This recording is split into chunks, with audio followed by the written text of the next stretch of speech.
Welcome back to chemistry tactics. Last class में हमने pericyclic reactions start की थी।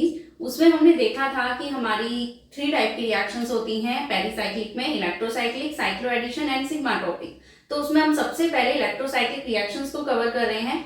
उसमें हमने देखा था किस तरह की रिएक्शन होती है, हमारी रिंग ओपनिंग होती है एंड रिंग क्लोजिंग होती है। एक सिग्मा बॉन्ड वहां पर फॉर्म होता है या फिर एक सिग्मा बॉन्ड ब्रेक होता है, ठीक है।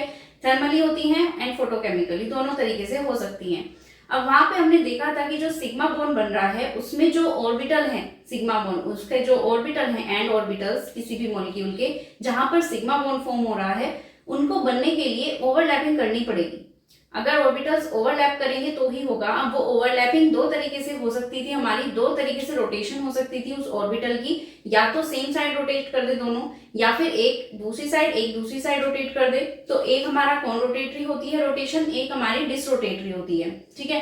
तो दोनों केस हमने वहां पर डिस्कस कर लिए थे। तो वहां पर ऑर्बिटल डिसरोटेटरी होगा या कौन रोटेटरी होगा, किस तरीके से ओवरलैपिंग होगी, उसको कुछ फैक्टर इफेक्ट करते हैं। वो फैक्टर होते हैं हमारे सिस्टम कैसा है, 4 पाई सिस्टम है या 4n+2 पाई सिस्टम है, या फिर दूसरी चीज थर्मली हो रही है, कंडीशन थर्मली है या फिर फोटोकेमिकली रिएक्शन हो रही है। तो उसी के बेस पे हमने निकाला था कि वुडवर्ड हॉफमैन रूल क्या होता है। ये वाली चीज हमने देखी थी कि अगर हीटिंग की कंडीशन हो रही है और 4 पाई सिस्टम है तो वहां पर कौन रोटेटरी रोटेट करना पड़ेगा, यानी सेम साइड रोटेट करना पड़ेगा ऑर्बिटल्स को। अगर आपने कोई एक याद कर लिया बाकी पूरी टेबल आपके लर्न हो जाएगी। तो ये था हमारा वुडवर्ड हॉफमैन रूल। अब हमने लास्ट में ये कहा था कि अगर आपका 4 पाई सिस्टम है तो हीटिंग की कंडीशन में वो कौन रोटेटरी ही क्यों हो रहा है, क्या उसको हम डिसरोटेटरी करके ओवरलैप नहीं करा सकते।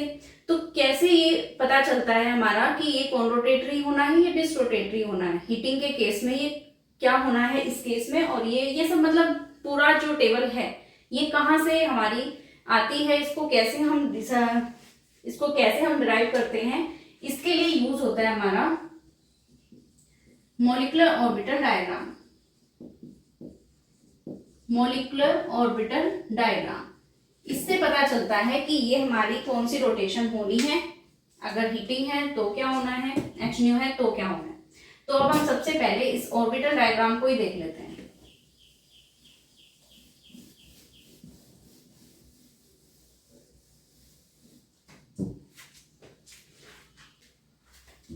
देखो, इसमें हम सबसे पहले इसका एग्जांपल ले रहे थे ब्यूटाडाइन का, ठीक है। अब इसमें यहाँ पर देखो 4 कार्बन दिए हुए हैं, चारों कार्बन के p ऑर्बिटल्स हैं, एक यहाँ इस तरीके से, ठीक है। लेकिन हमारे ऑर्बिटल्स काम के कौन से हैं, जहां पर ये सिग्मा बॉन्ड बनना है, यानी कि ये जो एंड ऑर्बिटल्स हैं इनको हमें देखना है। तो हम एक काम करते हैं, सबसे पहले तो इनको हम एक एनर्जी के लेवल्स इनके बनाते हैं। इस तरह के एनर्जी लेवल्स इनके हमारे फॉर्म हो गए, ठीक है। सिस्टम कैसा है, ये कितने इलेक्ट्रॉन्स है इसमें, 4 इलेक्ट्रॉन्स, 4 पाई इलेक्ट्रॉन्स, ठीक है। अगर 4 पाई इलेक्ट्रॉन्स हैं तो यहां पर देखो पहले कार्बन को हम ऐसे लिख रहे हैं, ये क्या चीज है हमारी, ये हमारे फंक्शंस हैं कार्बन के। जो कार्बन है उसको हमने एक फंक्शन की फॉर्म में लिखा है साई फंक्शन, साई 1, साई 2, साई 3 एंड साई 4, ठीक है। ये इनकी एनर्जी लेवल्स। अब सबसे पहले इलेक्ट्रॉन्स कहाँ जाएंगे, 4 इलेक्ट्रॉन्स फिल होने हैं, 2 पहले इस वाले में आएंगे फिर 2 इस वाले में आएंगे, ठीक है। और पहले हम कंडीशन यहाँ पर हीटिंग की ले रहे हैं, ठीक है। ये केस हमारा पहला है हीटिंग का, तो ये चीज हो गई। अब यहाँ पे ये देखो कि जो ये ऑर्बिटल्स हैं ये किस तरीके से अटैच हैं। अगर हम यहाँ पे इस तरीके से 4 ऑर्बिटल्स फॉर्म कर दें ऐसे, इसी तरीके से यहां पर भी कर दें,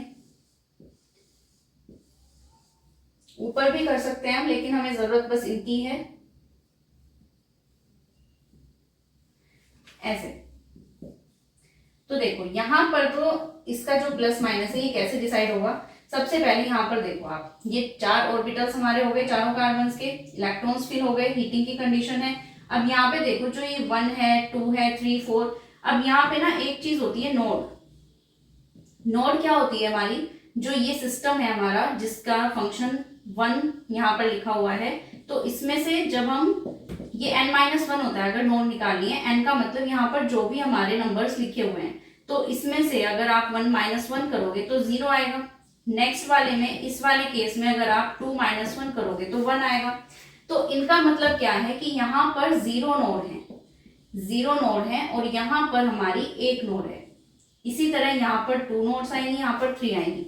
अब ये नोड्स क्या है, हम क्या बोल रहे हैं, ये देखो नोड्स का मतलब क्या है कि यहाँ पर जहां भी ये नोड होगी, जो हमारा पूरा मॉलिक्यूल होता है उसमें इलेक्ट्रॉन्स होते हैं। अब वो इलेक्ट्रॉन्स जरूरी नहीं है कि हम कोई पर्टिकुलर चीज बता दे कि हाँ इस वाली पोजीशन पे है, कहीं भी हो सकते हैं। तो कोई ऐसी जगह जहां पर इलेक्ट्रॉन्स के होने की प्रोबेबिलिटी 0 है, मतलब वहां पर इलेक्ट्रॉन हो ही नहीं सकते, उसकी प्रोबेबिलिटी हमने 0 अगर वहां पर मान ली, तो उस चीज को हम बोलते हैं नोड्स, उस चीज को नोड बोलते हैं। ठीक है, तो यहाँ पर अगर 0 नोड है, इसका मतलब यहाँ पर कोई नोड नहीं है, तो यहाँ पर आपके जो ऑर्बिटल्स हैं वो सब इस तरीके से अरेंज होंगे। ठीक है, अब यहाँ पर 1 नोड है, 1 नोड का मतलब है कि यहाँ पर आपके इलेक्ट्रॉन्स नहीं मिलेंगे। ठीक है, तो यहाँ पे जो ऑर्बिटल्स की इंटरेक्शन इस तरीके से, ऑर्बिटल्स को हम इस तरीके से लिखते हैं, साइन चेंज होके। ठीक है, बीच में अगर नोड है तो ये साइन चेंज हो जाते हैं। यहाँ पर कोई नोड नहीं तो यहाँ पर सेम इसके वाला साइन, यहाँ पर सेम इसके वाला साइन। ठीक है, इस तरीके से हो गया। इसी तरीके से अगर आप इसको भी बनाकर देखना चाहो तो इसको भी बना देते हैं। इसमें क्या होगा, यहाँ पर 3 और यहाँ पर 2 नोड्स आए हैं, तो इनकी 2 नोड्स बना दो, एक इधर बना दो, एक इधर। तो यहाँ पर जो हमारा साइन होगा उससे ऑपोजिट साइन यहाँ पर होने हैं इस तरीके से। ठीक है, तो ये चीज होती है। इसी तरह आप साई4 साई5 जितने भी आपके कार्बन होंगे उनके ऑर्बिटल्स को आप इस तरीके से अरेंज कर सकते हो। अब मेन बात है हमें कौन से चाहिए, सिर्फ हमें एंड ऑर्बिटल्स का काम है यहाँ पर, जो हमारे ये वाले जो सिग्मा बॉन्ड बनाएंगे यानी एंड वाले ऑर्बिटल्स। तो इन ऑर्बिटल्स का काम है, इन ऑर्बिटल्स को हमें यूज करना है। तो सबसे पहले तो आप ये देखो कि इस वाले में तो कोई इलेक्ट्रॉन नहीं है, सबसे ज्यादा इलेक्ट्रॉन इसमें है, तो हम इसको बोल सकते हैं कि ये होमो है, यानी ये हाईएस्ट ऑक्यूपाइड मॉलिक्यूलर ऑर्बिटल है। ठीक है, ये क्या है हमारा लोवेस्ट अनऑक्यूपाइड मॉलिक्यूलर ऑर्बिटल। तो हमारा जो ये होमो है, हमें इस वाले ऑर्बिटल का काम है। तो इस वाले ऑर्बिटल में देखो जो एंड ऑर्बिटल्स हैं plus and minus, minus and plus, तो ये है।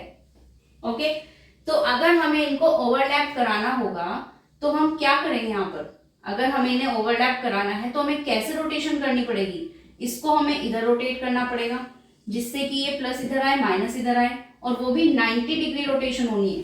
ठीक है, 90 डिग्री रोटेट करके यहाँ पर ये ऐसे हो जाएगा, और इधर अगर हम इसको इस साइड रोटेट करेंगे तब जाके ये प्लस इधर आएगा, तब इनकी रोटेशन से ओवरलैपिंग पॉसिबल है।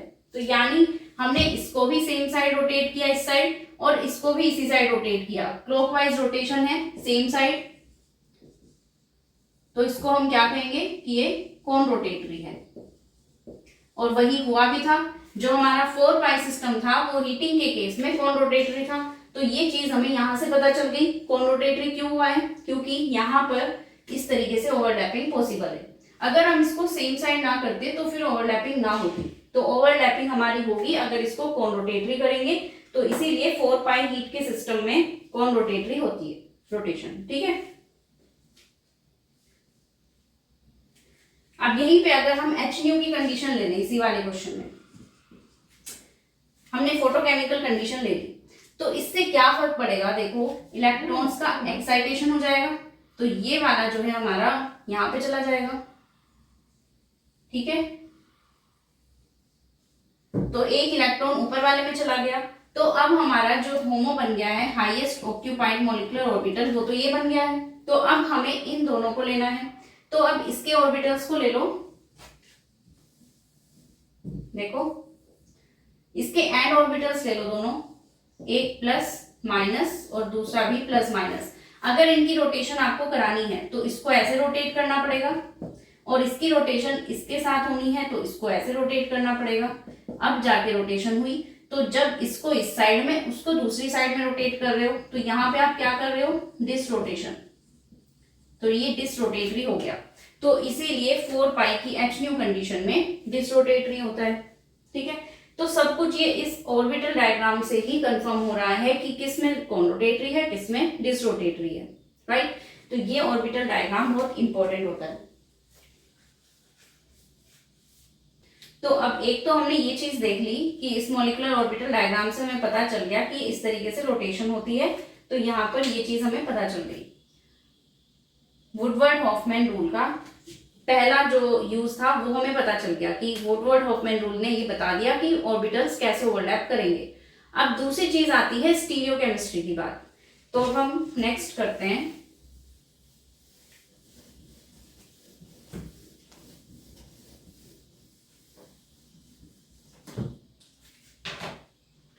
नेक्स्ट एक क्वेश्चन लेते हैं।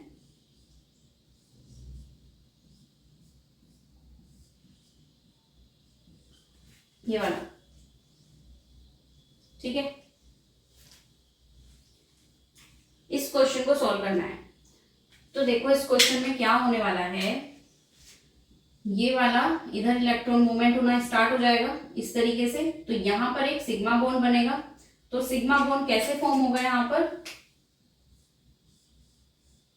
ये वाला, इधर ये और इधर एक और डबल बॉन्ड, और यहाँ पर ये ग्रुप ऐसे लगे हुए हैं। अब ये तो ठीक है चलो, लेकिन अगर हमें इन ग्रुप की स्टीरियोकेमिस्ट्री बतानी हो तो हम क्या करेंगे। मान लो कि ये क्वेश्चन है और यहाँ पर हमें या तो ये इस तरीके से दिए हुए हैं, या फिर ऑप्शन है कि ये हमारे ट्रांस हो ऐसे।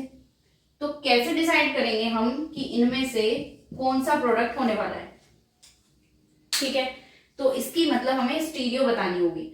तो जब स्टीरियो की बात आती है तो फिर हम यहाँ पर वुडवर्ड हॉफमैन रूल के अकॉर्डिंग ही देखते हैं। देखो यहाँ पे जो ये वाली एल्कीन आपको दिख रही है, ये कैसी है, ट्रांस एल्कीन है, ठीक है। ये वाली एल्कीन कैसी है, ये भी ट्रांस एल्कीन है। तो जहां पर सिग्मा बॉन्ड बनना है उसके पास वाली एल्कीन्स को देखो कैसी है। अगर वो दोनों ही ट्रांस हुई तो फिर आएगा सिस। जैसे देखते हो ना मैथमेटिक्स में क्या होता है, प्लस प्लस तो प्लस ही होता है, लेकिन प्लस माइनस माइनस होता है, और माइनस प्लस भी माइनस होता है, और माइनस माइनस हमारा प्लस होता है, ठीक है। ये चीज पढ़ते हो आप। तो इसी तरीके से यहाँ पर है, माइनस को हम ट्रांस मान रहे हैं और सिस को हम प्लस मान रहे हैं। तो ट्रांस अगर होते हैं तो वो टोटल सिस मानते हैं हम उसको, और अगर हमारा ट्रांस सिस हो जाए तो उसको हम ट्रांस ही बोलेंगे, या फिर सिस ट्रांस हो जाए तो भी ट्रांस बोलेंगे। सिस सिस है तो सिस ही रहेगा, ठीक है। ये चीज याद रखना। अब यहां पर क्योंकि दोनों ही ट्रांस हैं तो ये टोटल हमारा सिस आ गया। अब दूसरा चीज देखो, एक तो ये चीज देख ली, दूसरी हम जो अभी करके आए हैं कि कौन सा सिस्टम है और कौन सी कंडीशन है। ये वाला सिस्टम कैसा है हमारा, क्योंकि इसमें 3 डबल बॉन्ड है और डबल बॉन्ड्स हैं, तो ये हमारा 4n+2 पाई सिस्टम होता है, यानी कि 6 पाई इलेक्ट्रॉन सिस्टम होता है, ठीक है, 6 पाई। और ये है हमारी हीटिंग की कंडीशन। तो 4n+2 में अगर हीटिंग की कंडीशन होती है तो फिर हमारा क्या होता है, जो हमने पहले देखा कि 4 पाई हीट के केस में तो कौन रोटेटरी होता है, बस ये याद रखना है। तो 4n+2 अपने आप आ जाएगा। 4n+2 हीट के केस में क्या आ जाएगा, डिसरोटेटरी। तो यानी यहां पे हमें डिसरोटेशन करना होगा। और एक चीज और ध्यान रखना, इसको बहुत अच्छे से मेंशन कर लेना कि जब हमारी इनकॉनरोटेटरी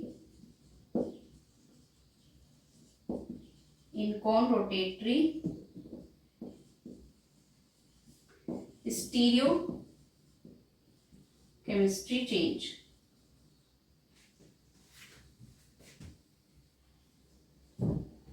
स्टीरियो चेंज,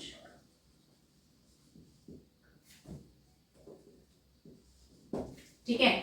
अगर कॉनरोटेटरी प्रोसेस होता है तो उसमें स्टीरियो चेंज कर जाती है, यानी कि यहां पर जो स्टीरियो दिख रही है आपको वो सिस है, और कॉनरोटेटरी के केस में वो ट्रांस बन जाएगी आने वाले प्रोडक्ट में। लेकिन यहाँ पर तो डिसरोटेटरी है, तो डिसरोटेटरी में तो कोई स्टीरियो चेंज नहीं होगी, जो है वही रहेगा। तो सिस है तो सिस ही प्रोडक्ट आना चाहिए, यानी कि ये वाला प्रोडक्ट आना चाहिए। तो हमारा ये वाला नहीं बनेगा, ये वाला आंसर आएगा, ठीक है। तो इस तरीके से हम इनको करते हैं। अब ये ऐसा क्यों हुआ है, देखो अगर हम इसको देखना चाहें थोड़ा सा डायग्राम बनाकर, देखो इसको हम ऐसे लिख सकते हैं ऐसे, ठीक है।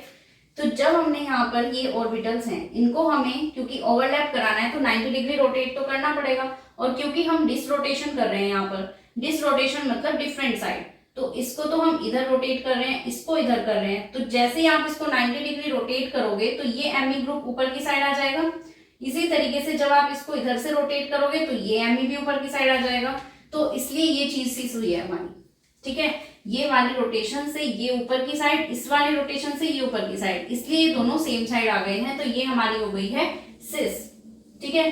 अगर हमें इसको कौन रोटेटरी करना होता, तो मान लो कि हम इसको ऐसे करते, इसको इस साइड, तो ये ऊपर की साइड मिथाइल ग्रुप आता, इसको हम इस साइड करते तो ये थोड़ा सा और नीचे आ जाता ऐसे, ठीक है।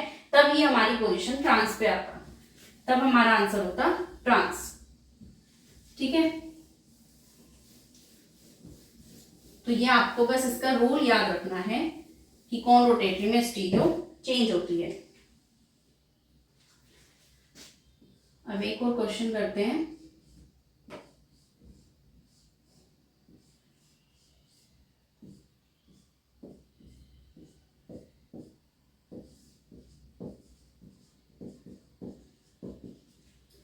ये बताना है क्या आंसर आएगा।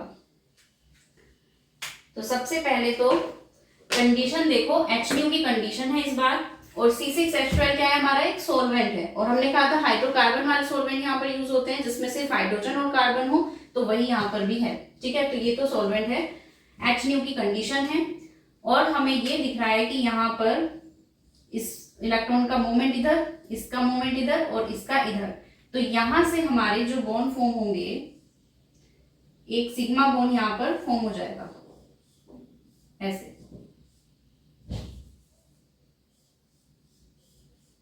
यहां पर ये सिग्मा बॉन्ड फॉर्म हुआ, ये डबल बॉन्ड यहाँ है, यहाँ वाले डबल बॉन्ड सिंगल में हो गए कन्वर्ट, ठीक है। तो ये इस तरीके से हमारा आंसर आया। लेकिन लेकिन लेकिन लेकिन जहां पर सिग्मा बॉन्ड फॉर्म होना है, यहां पर एक एक H भी प्रेजेंट है। अब अगर हमें क्वेश्चन सीधा सा दिया हुआ है फिर तो आंसर ये है, लेकिन अगर बात हो गई स्टीरियो की, तब हम क्या करेंगे। अगर इन H की स्टीरियो केमिस्ट्री हमें बतानी हो कि यहाँ पर जो ये H लगने वाले हैं दोनों, इनकी स्टीरियो केमिस्ट्री क्या है, तो उसके लिए फिर वही रूल देखना पड़ेगा। पहले ये वाली दोनों एल्कीन देखो किस पोजीशन में है। सबसे पहले तो सिस्टम देखो कैसा है। यहाँ पर क्योंकि हमारे ये 6 पाई इलेक्ट्रॉन सिस्टम दिख रहा है हमें, यहाँ पर ये 3 डबल बॉन्ड्स इन्वॉल्व हो रहे हैं, यानी 6 पाई इलेक्ट्रॉन्स हैं। दूसरी कंडीशन HNO की कंडीशन है तो यानी 4n+2 पाई सिस्टम है। तो HNO के केस में क्या होता है, ये कौन रोटेटरी होता है,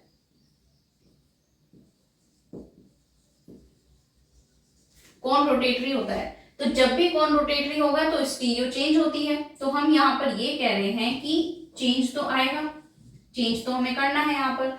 तो कैसे चेंज करेंगे, पहले ये देख लो, ये जो एल्कीन्स है हमारी, दोनों सिस एल्कीन्स हैं, ये भी सिस और ये भी सिस, तो कुल मिलाकर तो सिस है। अब सिस का हमारा अगर चेंज करोगे आप तो किस में चेंज होगा, ट्रांस में। दैट मीन्स यहाँ पर जो ये पोजीशन आएंगी, ये दोनों ये ट्रांस आएंगी, ठीक है। इस तरीके से अटैच होगा, ऑलराइट। तो बस हमें ये देखना होता है। एक और क्वेश्चन करते हैं।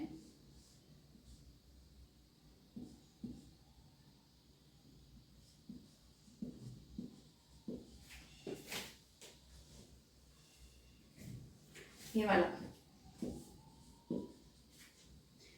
सबसे पहले वही सिस्टम देखो, 4 पाई इलेक्ट्रॉन सिस्टम है, हीटिंग की कंडीशन है 4 पाई हीट, कौन रोटेटरी होना चाहिए। कौन रोटेटरी का मतलब यहाँ पर स्टीरियो में चेंज आना चाहिए, तो उसको पहले लिख दो कि यहाँ पर चेंज होना है। तो अब बस क्या काम रह गया है, आपके बॉन्ड्स का मूवमेंट करो, यानी एक तो साइक्लोब्यूटीन बनाओ, और फिर ये जो एमी लगेंगे इनको चेंज कर दो स्टीरियो को। तो पहले तो ये देख लो है किस तरीके से, यहाँ पर ये वाली एल्कीन देखो सिस है, यहाँ पर ये जो एल्कीन है ट्रांस है, और सिस ट्रांस क्या होते हैं हमारे, ट्रांस।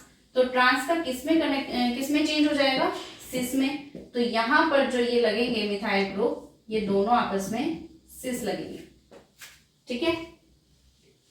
इस तरीके से होता है।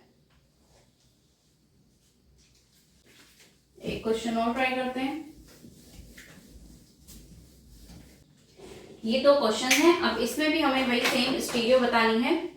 तो सबसे पहले देखो, ये वाला तो मैं एग्जांपल पहले भी किया था पर तब स्टीरियो नहीं देखी थी। यहाँ पर हमारा इलेक्ट्रॉन्स का मूवमेंट होगा, यहाँ से हमें एक तो 6 मेंबर रिंग बनेगी, उसके साथ में एक 3 मेंबर रिंग बनेगी। मेन बात है यहाँ पर जो ये H प्रेजेंट है इनकी स्टीरियो क्या होगी। तो पहले तो ये देखो 6 पाई सिस्टम है और यहाँ पर हीटिंग है, तो क्या होता है इस केस में, डिसरोटेशन होता है। यहाँ पर एल्कीन्स देखो सिस है, यहाँ भी सिस है, तो टोटल सिस ही होगी। तो यहाँ पर डिसरोटेटरी है तो कोई चेंज नहीं आने वाला है, तो सेम हमारी स्टीरियो आएगी। तो यहाँ पर हमारे जो H हैं वो सेम साइड से आएंगे ऐसे, ठीक है। नेक्स्ट क्वेश्चन में देखो, यहाँ पर कहाँ पे होगी रिएक्शन, ये हमें दिख रही है यहाँ पर कि एक रिंग क्लोज है, इसकी रिंग ओपनिंग रिएक्शन हम करा सकते हैं इलेक्ट्रोसाइक्लिक। इसको यहाँ पर लेकर आओ, इस बॉन्ड को इधर लाओ, तो यहाँ पर ये वाला जो सिग्मा बॉन्ड है ये वाला, ये ब्रेक हो जाएगा, ठीक है। तो इसको हम करेंगे,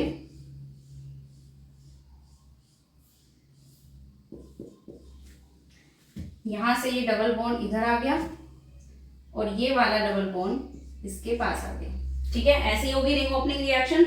यहाँ पर क्या हो रहा है, 4 पाई इलेक्ट्रॉन्स इन्वॉल्व हो रहे हैं और क्योंकि H न्यू है तो इस केस में क्या होता है हमारा डिसरोटेशन। 4 पाई हीट में कौन होता है, 4 पाई H न्यू में डिसरोटेशन होता है, यानी कि यहाँ पर स्टीरियो में कोई चेंज नहीं आने वाला है। तो यहाँ पर भी हम देखते हैं ये वाली एल्कीन कैसी है, हमारी ट्रांस एल्कीन है।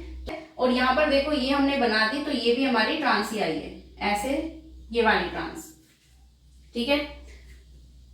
अब अगर यहाँ पर हीटिंग की कंडीशन होती तो क्या होता, इसी क्वेश्चन में इंपॉर्टेंट क्वेश्चन है ये, इसमें 2 चीजें हो सकती हैं। अगर H न्यू है फिर तो ये ट्रांस बन गया, ठीक है। लेकिन अगर हीटिंग की कंडीशन हो जाए तो क्या होगा, 4 पाई सिस्टम है, हीट है, कौन रोटेटरी होगा, पहले ट्रांस था, अब क्या होना चाहिए सिस। तो अब इसका जो प्रोडक्ट बनेगा ना वो कुछ और टाइप से बनेगा। हमें ये जो एल्कीन बनानी है इस बार,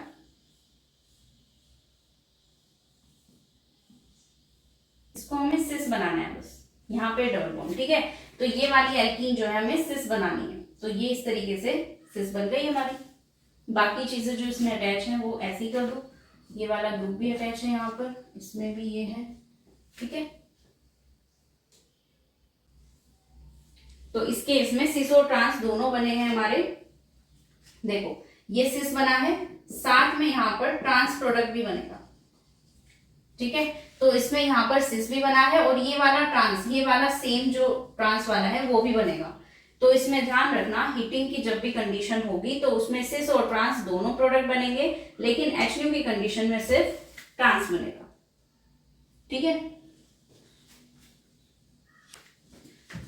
अब एक लास्ट क्वेश्चन और कर लेते हैं इलेक्ट्रोसाइक्लिक का ही, जो इंपॉर्टेंट क्वेश्चन है।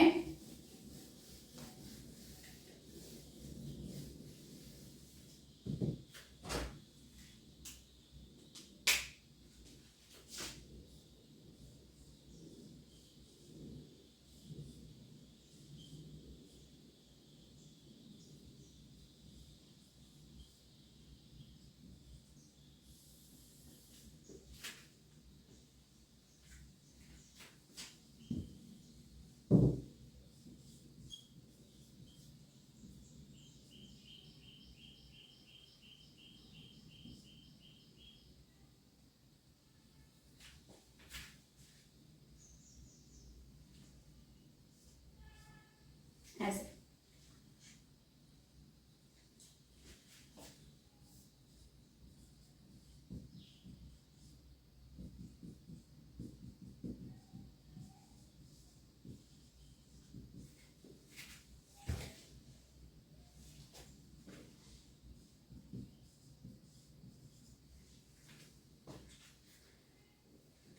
ये दिया हुआ है, ठीक है। तो हीटिंग की कंडीशन है, अगर आपको हीटिंग ना देके टेम्परेचर लिखा हुआ मिल जाए तो भी समझना कि वहां पर हीटिंग हो रही है, तो पेरिसाइक्लिक रिएक्शन हो सकती है। तो इसमें हमें क्या दिख रहा है कि एक रिंग ओपन है और यहाँ पर सिग्मा बॉन्ड बनने के चांसेस हैं। तो यहाँ पर इलेक्ट्रॉन्स का मूवमेंट होगा और उससे हमारे इलेक्ट्रॉन्स यहाँ पर जो है सिग्मा बॉन्ड फॉर्म होगा, ठीक है, तो इसकी जो रिएक्शन होगी इस तरीके से यहाँ पर बॉन्ड फॉर्म हो जाएगा, एक डबल बॉन्ड इधर एक इधर, और यहाँ पर ये जो COOMe है ये इधर एंड यहाँ पर OMe। ठीक है, ये बन गया हमारा प्रोडक्ट। तो ये सिर्फ पहला पार्ट कंप्लीट हुआ है अभी हमारा, जिसमें हमारी हीटिंग हो रही थी। अभी सेकंड पार्ट रहता है, इसमें हमें करना है HCl की रिएक्शन जो कि है एक्वस। तो एक्वस HCl का क्या काम होता है, ये हमारा जो ईथर होता है ना उसकी हाइड्रोलिसिस करता है, ईथर हाइड्रोलिसिस। तो यहाँ पर जो ये OMe ग्रुप है इसकी हाइड्रोलिसिस होगी, कैसे होगी, यहां से ये बॉन्ड ब्रेक यहां पर इस तरीके से ये इधर आएगा और यहां पर जो माइनस आएगा ना उस पर ये H+ ऐड हो जाएगा। इसको हम ऐसे लिख देंगे COMe, यहां पर माइनस यहां पर H आ गया और यहां पर बन गया डबल बॉन्ड O। ठीक है, इस तरीके से होता है। तो ये रिएक्शन जो है हमारी सिर्फ फिटिंग में होती, तो यहाँ तक आंसर था, लेकिन नेक्स्ट स्टेप भी दिया है जो कि एग्जाम में देके भी रखेंगे, आपको स्टेप्स बाय स्टेप करना होगा।